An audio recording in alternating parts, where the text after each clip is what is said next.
On this week's 51%, we're talking women in sports. Professor Emmy Bass of Manhattanville College shares her thoughts on the 2022 Winter Olympics in Beijing. We speak with two-time Olympian Tricia Mangan as she heads to the slopes. And Ithaca College professor Staurowsky discusses the upcoming 50th anniversary of Title IX. We are not fulfilling the gender equity mandate. There's still a great deal of work to be done. It's all up next on 51%. I was standing around like one of those girls I had seen in a movie. The whole world was a movie back then. I had my sunglasses on, I wanted to be seen without seeing shy Lolita. I wasn't really in it, I didn't really get it. You're listening to 51%, a WAMC production dedicated to women's issues and experiences. Thanks for tuning in. I'm Jessie King. We've got a great lineup of interviews for you today. It's all about women in sports. And where else would we start besides the Olympics? Just as we wrap today's show, competition launched for the Winter Games in Beijing. It's the second edition of the Games to be impacted by the coronavirus pandemic after the long-delayed Tokyo Olympics last summer. But the playing field is certainly different, and it came with its own challenges to navigate. Our first guest today is Emmy Bass, a professor and author at Manhattanville College in Purchase, New York. She's been a commentator for WAMC, but she won an Emmy for her work with NBC Olympic Sports on the London Olympics in 2012. Bass recently shared with me her thoughts about the latest edition of the Games. I think that apprehension is affecting teams right now. I think that one of the things that we learned in Tokyo is that these athletes are incredibly isolated because of COVID protocols. They're not traveling with their families. They don't have their cheering crowds there, which is, fans are an important stakeholder in sports. So I think some of the, psychological tension that we saw around a star athlete like Simone Biles is something that I think we should be on the lookout for in Beijing, especially because we have some of those really intense pressure sports like figure skating. If your head's not in the right place, your sport suddenly becomes very dangerous. Well, who should we be looking out for these games? Any athletes that you think might have a solid chance from Team USA? I think Nathan Chen is our headliner always. Didn't do what he wanted to do in 2018 in Pyeongchang. But I would also put the one and only Chloe Kim on that list. She took gold in Pyeongchang, took a break. I think she had a broken ankle. She tried college. And now she's back and she looks pretty unbeatable. I hate saying that in a sport as sort of crazy as halfpipe, but Chloe Kim is definitely someone to watch. Makaela Shiffrin is someone to watch, obviously. She got 2 medals in Pyeongchang. She took a 3rd overall World Cup title a year later. She's also had a lot of ups and downs. She lost her dad. She's been really forthcoming about managing grief in terms of its physical and mental impact on being a world-class skier. But she's awesome. She's 26 years old now. She's back for another Olympics. And I think that she's something amazing to watch. And the other thing that I would put up there is women's hockey. And we can talk about hockey, as just a great Olympic sport. Obviously, one of America's greatest sports moments is men's hockey in 1980.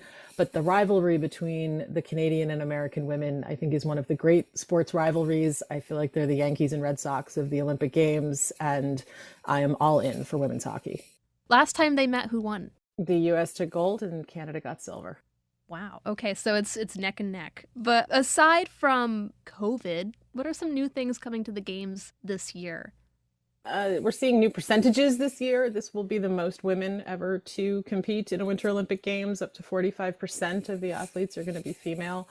Winter Games tend to have fewer women than their summer counterparts. That is changing. The hockey tournament is actually one of the reasons. There are more men's teams who compete than women. So you've got, 230 women's hockey players and some 300 men. So the percentages, the gender balance, we're going to see some new sports launch. We're going to see some newer sports. So things like team figure skating is actually something that I find fascinating, to think about men and women competing together for a team score for their nation. Sort of those new twists on sports that we're familiar with. And I think that we also have the United States in a position to think about sports that they're good at, that they didn't used to be good at, or that they didn't have a legacy. In Pyeongchang, we saw Jessie Diggins and Keegan Randall win Team USA's first ever gold medal in cross-country skiing. I think the Nordic events are super exciting and more people should watch them. Jessie Diggins is back. Let's see what she does. Keegan has retired, but Diggins could become the first American, to win more than one Olympic medal in cross-country skiing. And that's a cool thing to keep our eye on.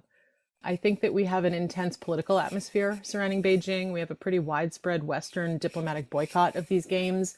We have issues like Hong Kong and the Uyghurs and, human rights in general, front and center. We have China coming off of, sort of a spectacular games in 2008. So what kind of presentation of the country and of the city of Beijing is going to come forward? And then we have new sports. And I think that new sports are always something that can be a game changer, because you may not know what the next big thing is going to be. There will be notable absences. The U.S. women who were, the revolutionaries who got women's ski jump on the Olympic program, they didn't qualify. So now we get to see, what is Germany going to do with the absence of the Americans? So I think that you have to wait and see, and you have to go with stories that pop up that you weren't expecting. There's going to be some stories that we know.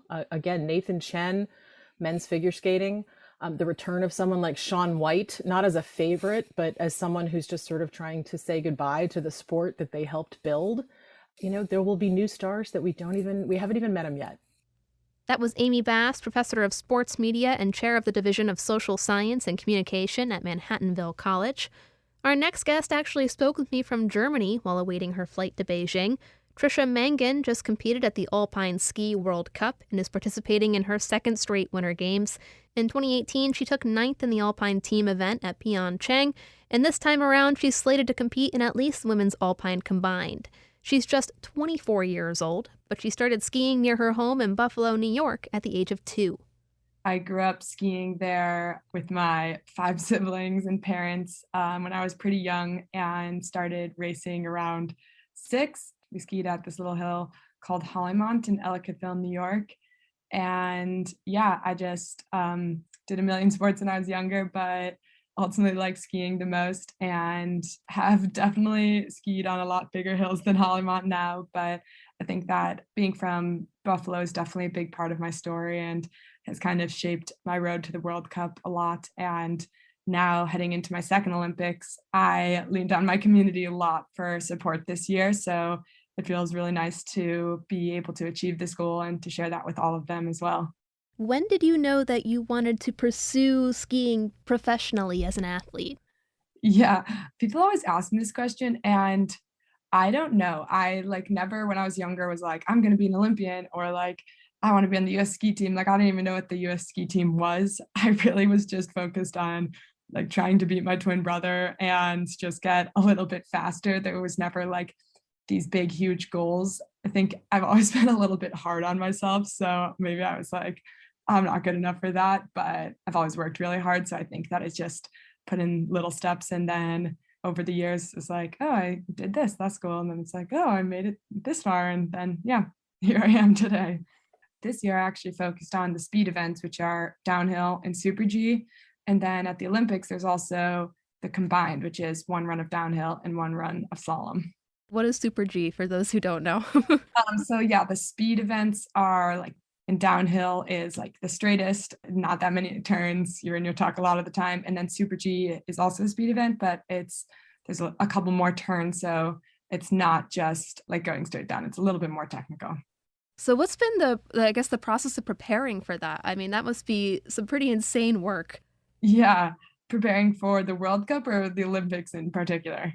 I guess both. Well, that's good insight, because most people are like, oh my gosh, it's crazy to prepare for the Olympics. But in reality, the World Cup, like our season regular, is probably actually a little bit harder because there's more girls there than there'll be at the Olympics. So there's been a lot of work that's gotten into this year.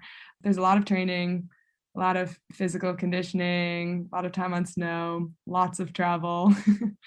I've definitely this year tried to focus more on my consistency, because my like top level speed is good, but in order to like perform on the World Cup, you need to be fast all the time for the whole run. So yeah, consistency has been a big thing for me. So what's it like returning to the Olympics this year? I mean, is it a little less nerve-wracking maybe, or? Yeah, it will definitely be very different. My aunt told me the other day, she was like, people who get to the Olympics twice or like the Super Bowl or something big like that always say that the first time is a blur and they don't remember anything. And then the second time they're able to enjoy more. And I think that will probably be the case because the first time it was like so much like, oh my gosh, like there's so much pressure and like it's really stressful, or it was for me last time. And then this time I definitely know to kind of appreciate being there and take in everything and enjoy the moment a little bit more. And I think that you can still do that while working really hard, which, yeah, maybe I didn't know last time. Are there ways in which you see your sport changing? Oh, that's a great question. I hope that it changes. Change is always good. I think that there are changes with events, like there are more parallel events where people compete next to each other. And I think that is to attract more viewership and to make it a little bit more exciting, which is great because the more popular our sport will be, the better for athletes because more sponsorships and deals and everything. Yeah, I think that everyone's always pushing the limits of sports. So I think that, yes, it's definitely progressing. You mentioned that, Buffalo shaped a big part of your story as well. Can you go into that a little bit more for me? Coming from Buffalo, even when I was really young, I always knew that there were the states like Vermont and Colorado, California, where the racers skied so much more. I think that this definitely added to me not really thinking like I was ever going to be, or not really thinking that I was very good and just keeping the focus on like working hard. I definitely had an underdog mindset when I started to compete more nationally. And I think this really fueled me because it kind of took away expectations because I was like, oh, I'm from New York, like nobody thinks I'm going to do well, but like I know how hard I've worked. So I definitely think that was like a really big part of my success when I was younger. Underdog mindset has been a big part in my ski racing career so far. Was there a first competition that you did where you realized like, oh, I'm really good? Yeah. So I went to U16 nationals. So I won like a couple Super Gs for Eastern region, but even then I was like, oh, like there's just one run, who knows? And then I went to U16 nationals and I got absolutely crushed. And then I remember thinking like, oh, I want to come back here next year and like actually do well. And I really ramped up the training that year. And then I went back the next year and did really well. I remember I got fourth into GS and I like after coming down the first run, I was kind of in shock. And then the next day I kept doing well and ended up second. And then that's when I qualified for like the junior national team. So that was definitely a very big turning point. I was like, wow, I didn't know I was going to do that well. So yeah, I think that was a big turning point in my career. Just lastly, for people who maybe want to get into skiing or for younger people who are looking about how they can get into the sport, what is your advice for them? I think that there are so many race programs. So I would just say that don't be discouraged if you're starting in even a small ski resort race program. It's so much fun. And most of all, the community that skiing has is super, super special and really unique. So I think that that is a great reason to join it. And hopefully they love it. And yeah, it's an awesome sport. So I would encourage anyone to try it out. Tricia Mangan is a two-time Olympian with Team USA, specifically the U.S. Olympic Alpine Ski Team. Tricia, thanks for taking the time to speak with me, and best of luck. Yeah, of course.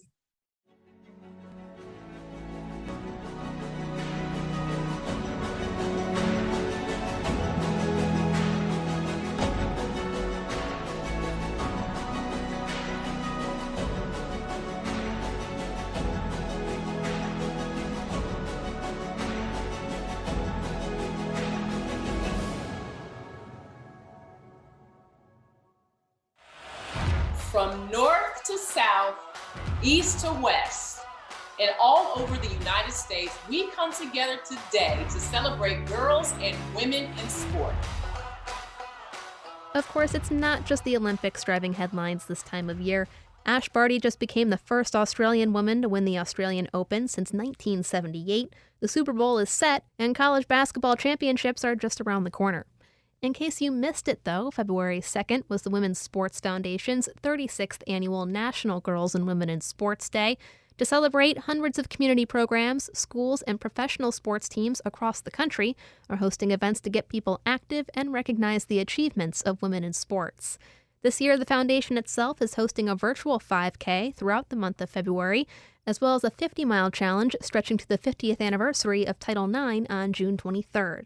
Title IX, of course, is the federal civil rights law that, from the court to the campus to the classroom, prohibits sex-based discrimination in any school that receives funding from the federal government. So how is Title IX holding up 50 years on? To learn more, I spoke with Ithaca College professor and author Ellen Staurowsky, who has co-written a number of reports on Title IX, gender equity, and more for organizations like the Women's Sports Foundation and the National College Players Association. In terms of women, 50 years is a terrific time. You come into your own, you gain more power, you look ahead to see how you can take the wisdom of the previous 50 years and really mobilize it to do good in the future. And I think in a lot of ways that this anniversary gives us an opportunity to think about that. At the same time, just looking at the state of gender equity in school sports and in college and university athletics, there are all kinds of signs that show that we are not fulfilling the gender equity mandate and that there's still a great deal of work to be done. I was going to ask about that, how do you feel that Title IX is being enforced? What are some of the ways that, there's a gap in equity in college sports? Yeah, well, I think we're seeing it across the board in every area of athletics, whether we're looking at proportional opportunities available to female athletes relative to their enrollment. We're seeing very large gaps in terms of how many opportunities female athletes could have. We're seeing tremendous gaps that still remain. If we look over the span of the 50 years and we go back to the 25th anniversary, or we go back to the 40th anniversary, the spending on recruiting has basically largely remained unchanged over that entire span of time. In terms of athletic scholarships, there's an expectation that schools are going to offer athletic scholarship support that is proportional to the number of female athletes in an athletic program within 1%. There are many schools in their EADA reports, the EADA report being that public document that people can go to see how spending occurs in athletic departments. And what we're seeing in those documents is that there are many schools that are really quite off the mark from that 1%. We do see that some schools are closer in terms of their gender equity patterns. If we look at non-football playing schools versus football playing schools, junior colleges compared to NCAA institutions, for example, there are some sectors where we're seeing something that looks closer to what it should look like, but there's tremendous work that needs to be done. How do we go about implementing some changes to make sure that these things are better monitored and enforced? I think one of the number one things is to make sure that the enforcement mechanism that's supposed to be in place in colleges and universities and in high schools, to make sure that that mechanism is working. It was very interesting to me to find reports from the federal government that were showing that there were still schools, maybe just 4 years ago, that still were not designating Title IX coordinators at their schools. This was a requirement that was expected in the 1970s. And to think that we still have some schools that have not even designated a Title IX coordinator, and then along with that, to have large percentages of employees who still don't know who their Title IX coordinator is, that really is a sign that the commitment to enforcing Title IX on the ground in schools is just not happening the way that it should. And even in places where Title IX coordinators are designated, there remains just a large amount of either misinformation or lack of information about what Title IX requires and what it doesn't require. A wonderful former student of mine who's in law school at Drexel, we did a study of Division I Title IX athletics coordinators, and just large portions of that sector, they're not educating people about how to read an EADA. Coaches and athletes are not receiving Title IX education.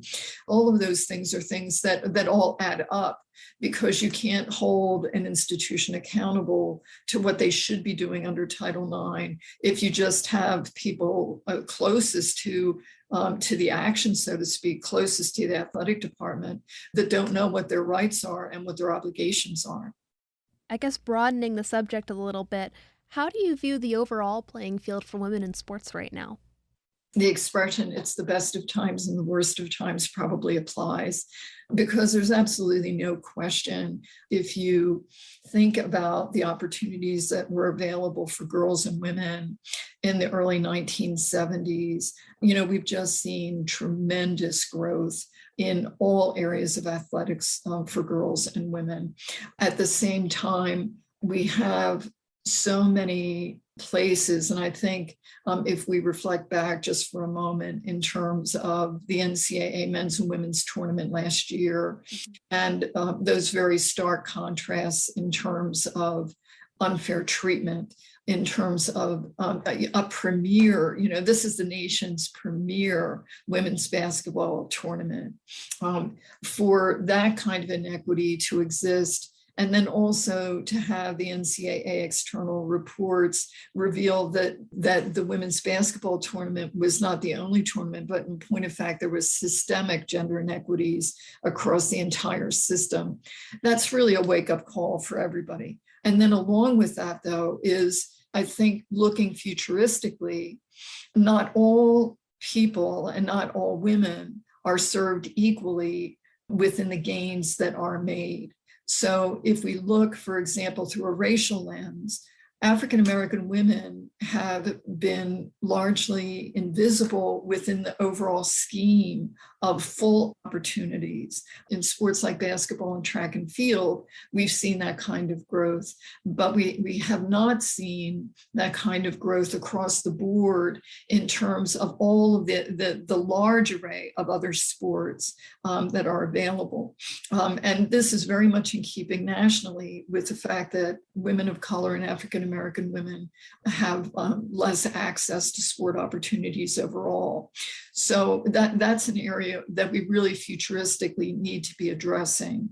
We know that girls typically enter sports later and exit sooner than boys. What do you see as some of the obstacles for girls getting into sports, and how can we address them, particularly for girls of color? We need to be looking at our financial models and really adopting principles of equity and fairness. It's one thing to sort of have an idea of fairness. I think it's something entirely different when you begin to make decisions and to hold yourself accountable to really see whether or not you're actually doing that on the ledger. And that's really where having principles of gender equity that are written down and having specific goals about what you want to achieve in a 3 and 5 year period of time. I think the other piece of it is that I think there is a bit of a disconnection between a general support. Title IX has become sort of synonymous with gender equity. It also pulls on our general sense of fairness. So, the vast majority of people that you talk to would say that they are relatively supportive of what Title IX's goals are. But what I've found, and where I think the conversation needs to happen, is I think that female athletes in athletic departments, I think that their experience is actually different than that broad narrative. I think they notice that they don't get the same kinds of meals. They notice that their gear isn't as good, or the way in which that fundraising happens for their programs is different and oftentimes puts more of a burden on them than what it may for some of their male colleagues. And certainly, I think one of the areas where we're going to see much more increased scrutiny is in the area of marketing, in the area of television contracts, in the area of promotion and athletic communications. That whole area of publicity is something that has been in the regulations from the 1970s forward, but I don't think that it's really gotten the kind of scrutiny that I would suspect that we're going to be seeing in the years ahead. And the reason why that becomes so important is that, just as a matter of media exposure, if you don't see female teams regularly, you don't know who to follow. And we've seen all kinds of evidence from women's gymnastics to women's basketball to women's volleyball to women's softball and many, many other sports where when audiences get exposed to those sports, we see that there are audiences for them. But the mechanism to market those programs within colleges and universities has largely continued to be operating on a 20th century model rather than on a 21st century model. In terms of girls and women of color, within communities, creating safe spaces for girls and women to access sport opportunities is incredibly important. Being able to preserve sport programs within high schools is very important. Trying to have them publicly funded rather than pay-for-play models is incredibly important. There are other kinds of things we could talk about, but those are some of the things that really need to be addressed. Well, lastly, what are some of the benefits for women of playing sports? We can never underestimate the power of joy. I think all of us who have sport as a passion, we can all relate to the fact that at some level, we all got bitten by sport joy. So that would be number one. Number two, what we know from the research, a woman's life is incredibly affected over the long term by her participation in sport.